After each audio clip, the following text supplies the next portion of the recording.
Salut tout le monde et bienvenue sur ma chaîne. Bon, ça y est, j'ai quitté Cannemort et les Rocheuses pour continuer ma route vers Montréal et je me suis arrêté ici, à Calgary, la troisième plus grande ville du pays. Bienvenue à Calgary,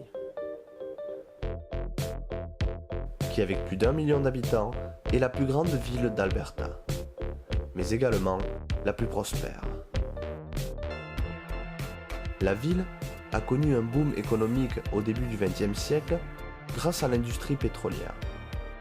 De nos jours, la ville offre à ses habitants une scène culturelle variée, mais également d'importants complexes sportifs, qui sont pour la plupart l'héritage des célèbres Jeux olympiques d'hiver qui ont pris place pour la première fois au Canada en 1988 et qui nous auront fait découvrir l'équipe jamaïcaine de bobsleigh qui a inspiré le film Rasta Rocket.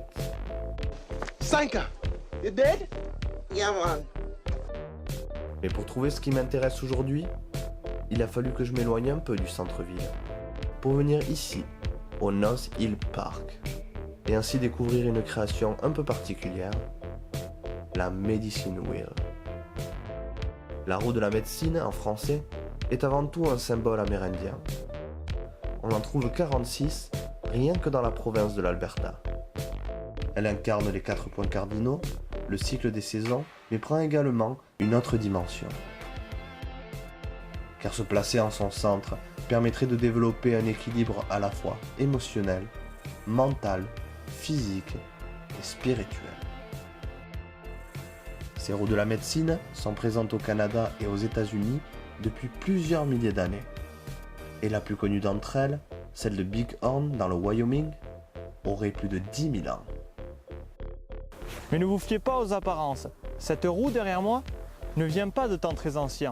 En fait, elle est relativement récente puisqu'elle date seulement de 2015. Elle a été installée ici à l'initiative d'un seul homme, Andy Blackwater, un membre respecté de sa communauté, mais surtout un homme élevé dans la tradition amérindienne. Aujourd'hui décédé, Andy voulait faire de cet endroit un lieu de rassemblement. Que vous soyez issu de la culture amérindienne ou non, n'avait pas d'importance pour lui. La seule chose qui lui importait, c'était de créer un lieu pour se souvenir de l'histoire des Csixitätli. Mais elle est également un hommage au lien tout particulier qu'il existe entre un peuple et sa terre.